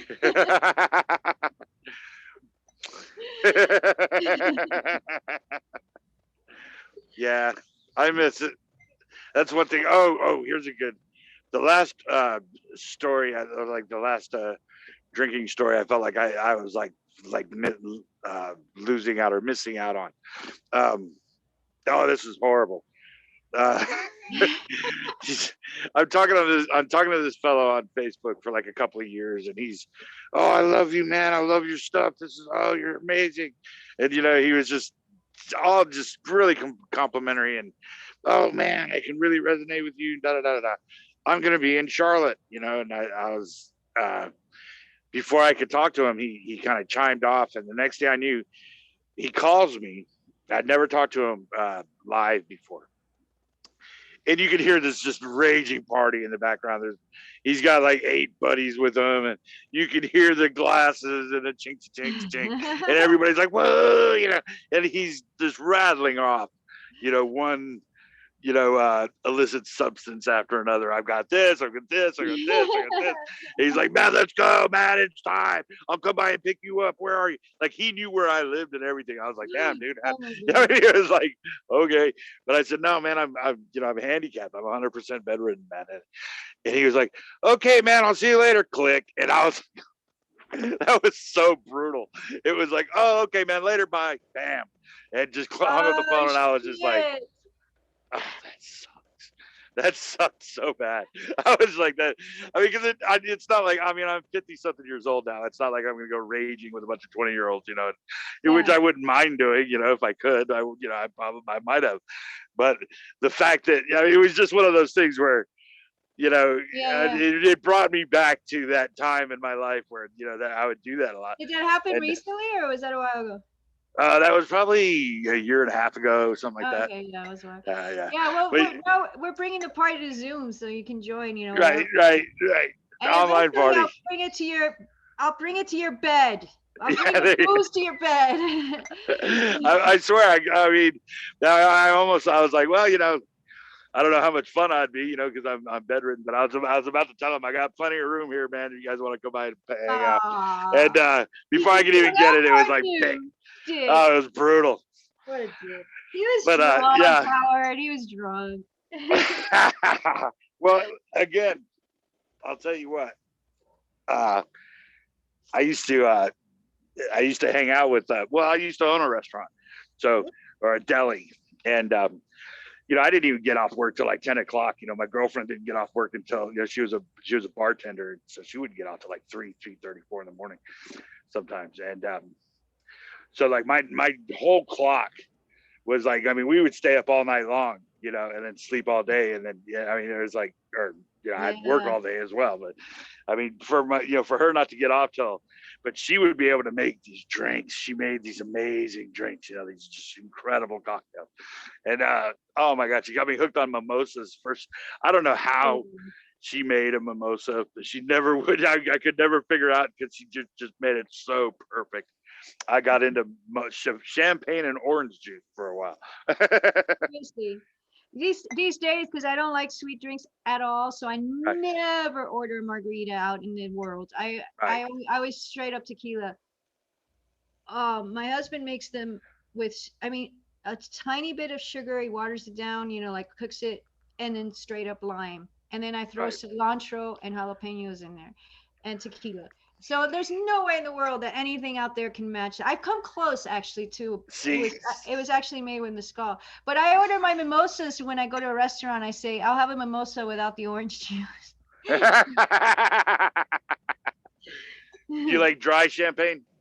Yeah, That's that's a what I like. I like mimosa that without dry. the orange juice. Yeah, I don't I like like the, the dry. yeah, me too. Yeah, I don't like the sweet stuff at all. Yeah, Not in my drinks. yeah. Yeah, Well, the more sugar, the more headache, right? The more hangover and all yeah. that. That's why the 100% agave is the way to go.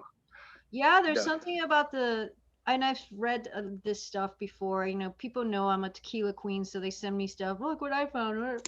But that there is something about the sugar in the tequila that processes differently in your body, and it's actually a probiotic. So I mean, it's just like yeah, I that's what that.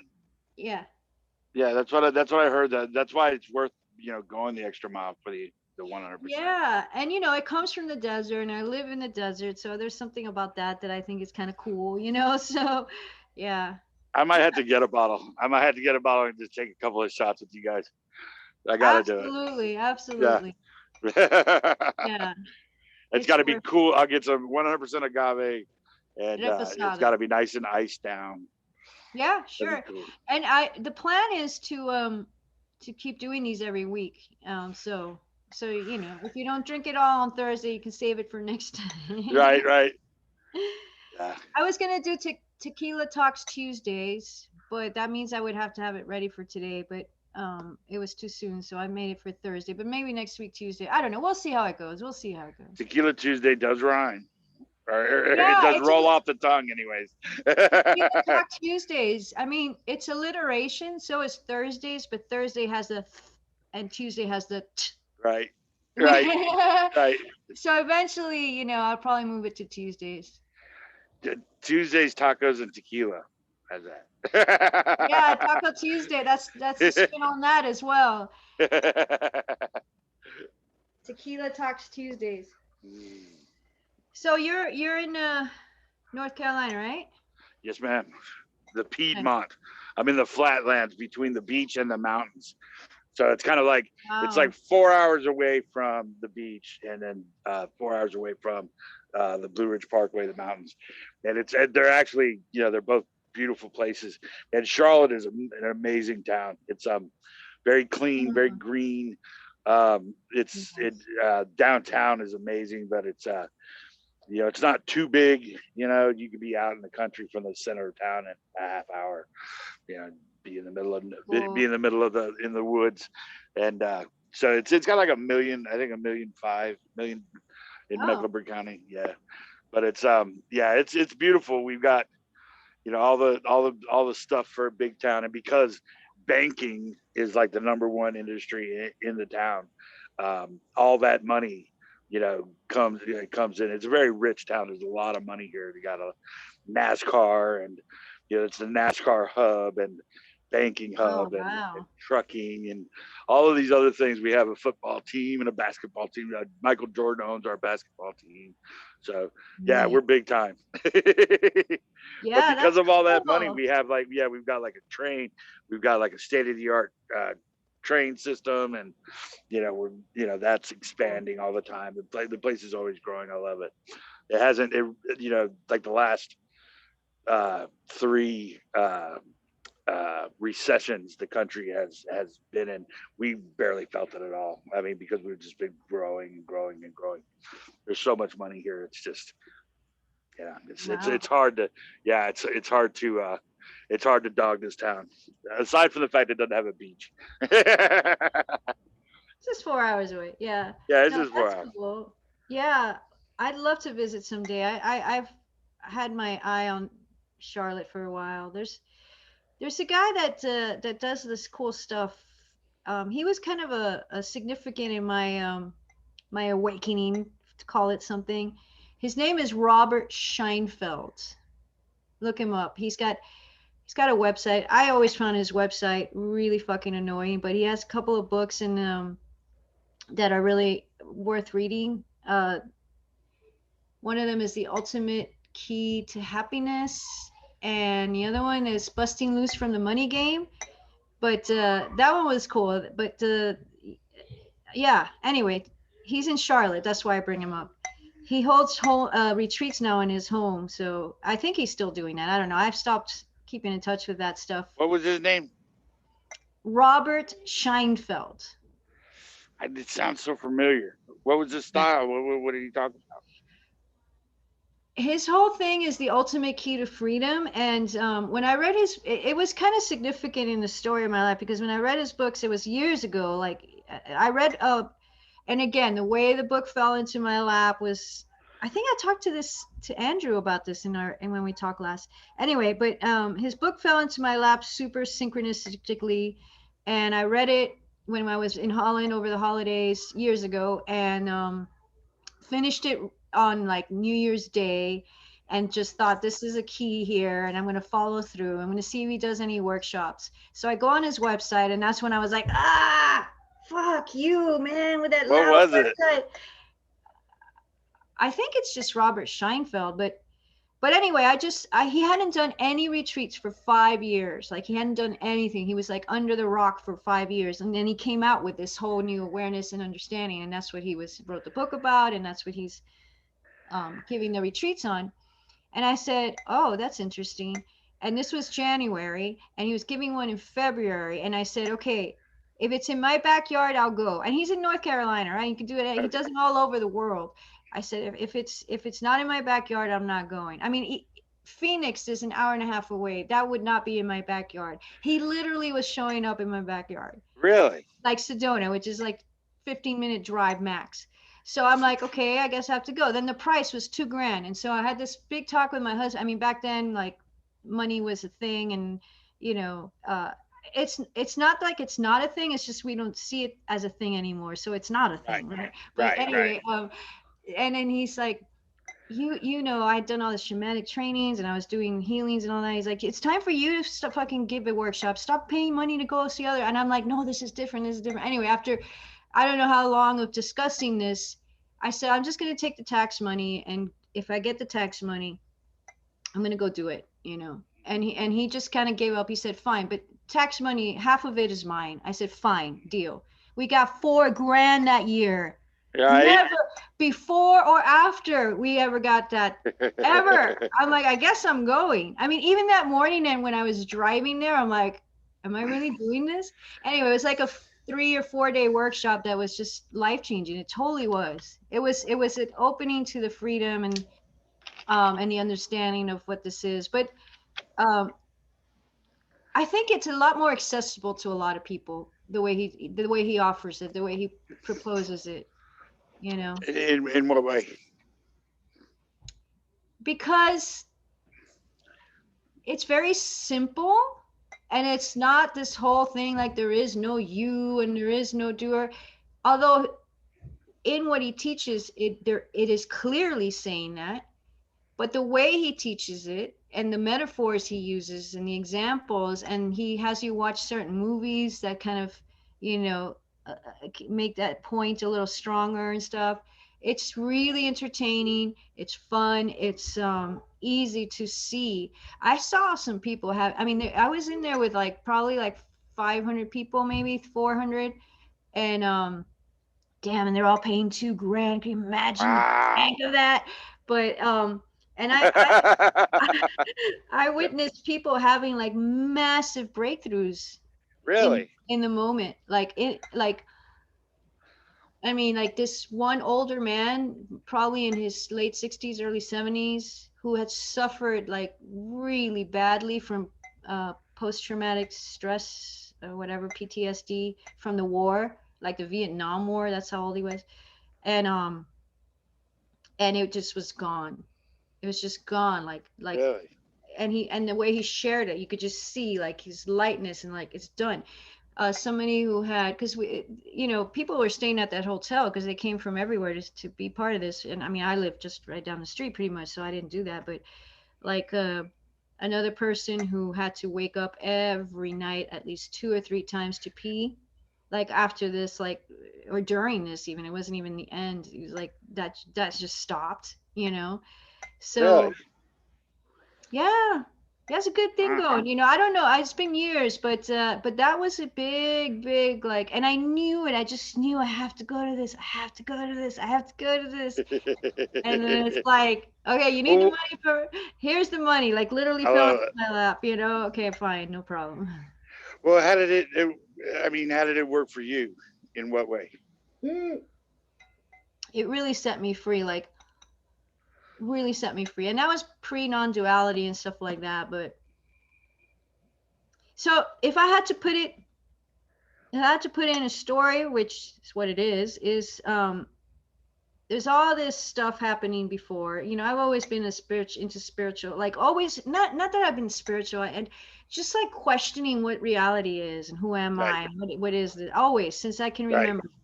And then so read all these books, whatever, and then I got into shamanism and ceremonies and those Yeah. rituals and stuff.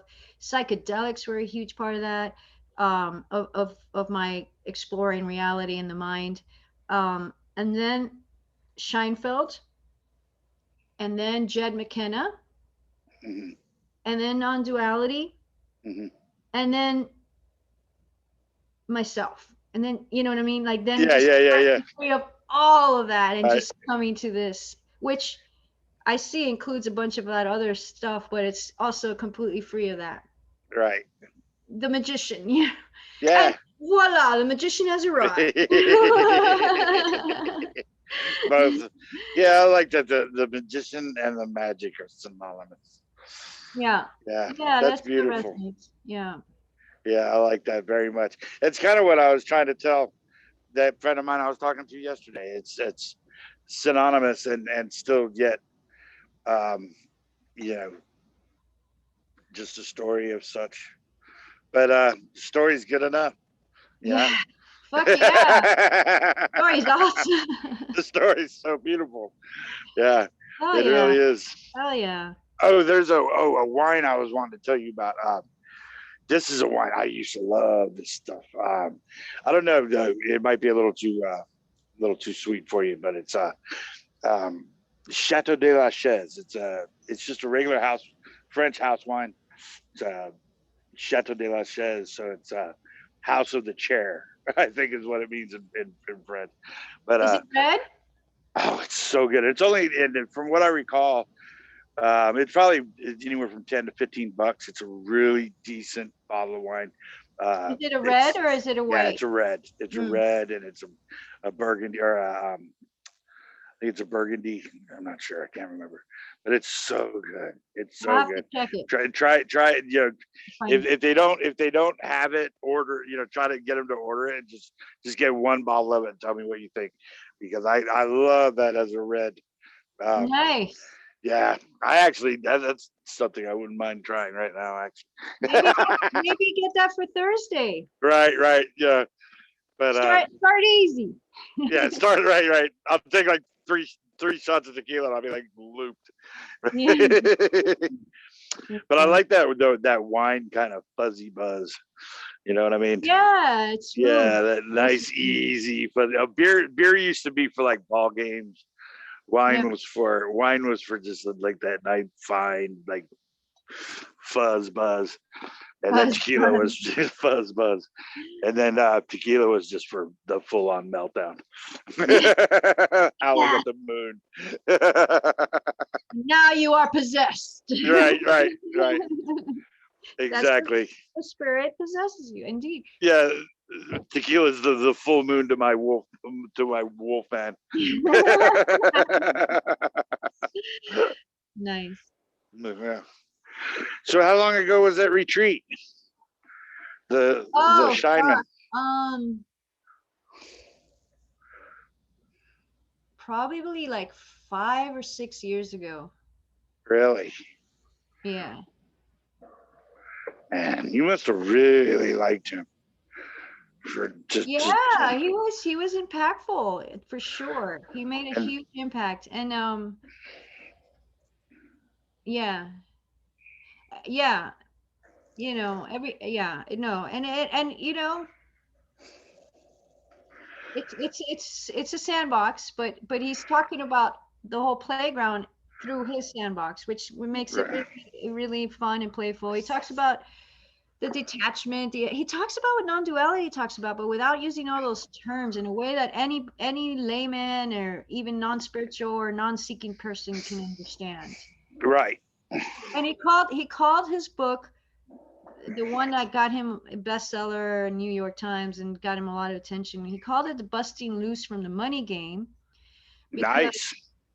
because he didn't want to he wanted to attract everybody's interested in money. He didn't want to Right, just attract the spiritual people because he knew that he would be missing like a whole crowd, pretty much the whole world that right. would really benefit and understand this. And so he gave it a money title, Hmm.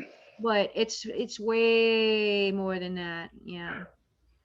So Yeah, check it out. that's one thing about non-duality. As far as like it's it's just this thing.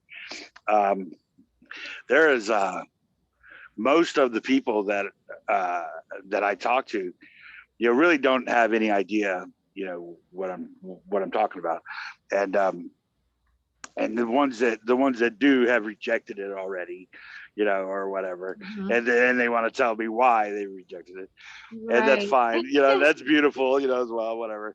But that what I noticed about it is that it's for a lot of people that it seems like a uh, almost like a turnoff. Uh, they're like predisposed to think that to be in the moment is somehow, the death of any kind of joy. And for me, it's the opposite. For me, it's the exact opposite of that. But Yeah. but you can't explain it.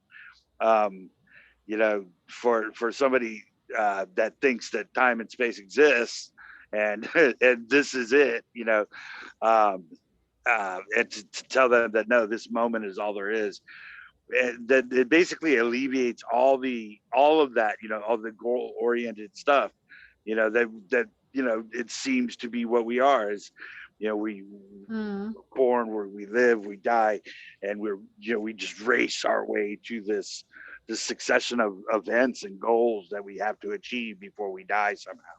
And that and to lose that story, it robs somebody not only of, really a self, but like an identity at all. They just, what do you do now? And when you tell them you don't have to do anything, you literally don't have to do anything. Yeah. And and that is scary to folks. And for me, it's so funny because Liberating. people Yeah. cannot embrace uh the fact that they're perfect just as they are. You know, Yeah. you're perfect. It's just as you are. You cannot be any other way. And it's and that it, Yeah. yeah, for me it's to equate that with the rest of society and like apply that to everyone. It is like to all the appearances around.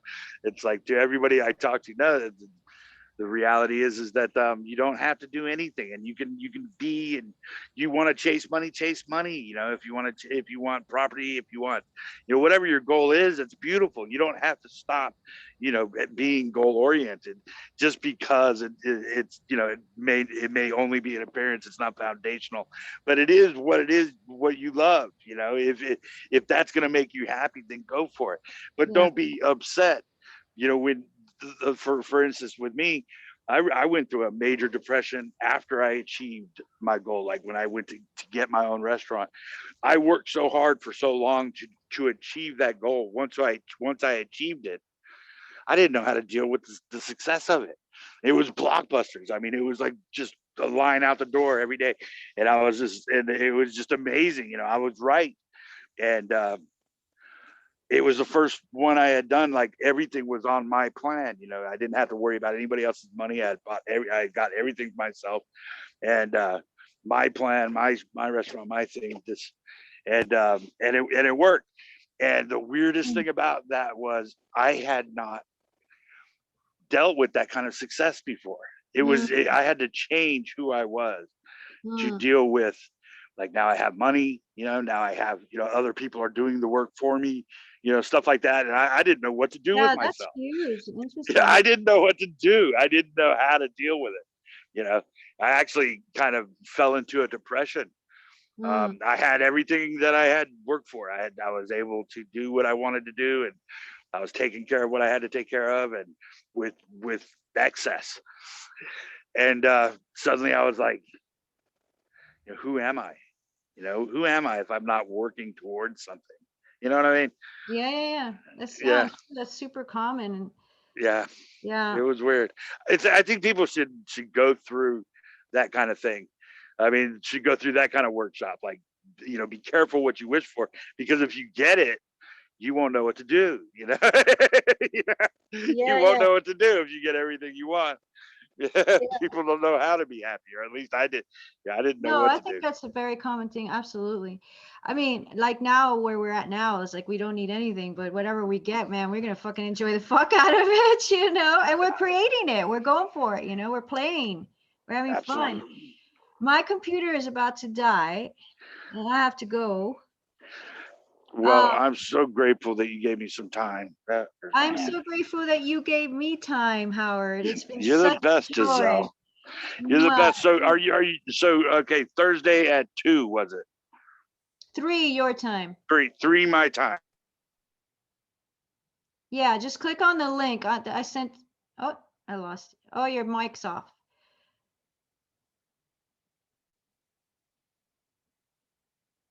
You're muted. You're muted. Your mouth is moving, but I can't hear what you're saying.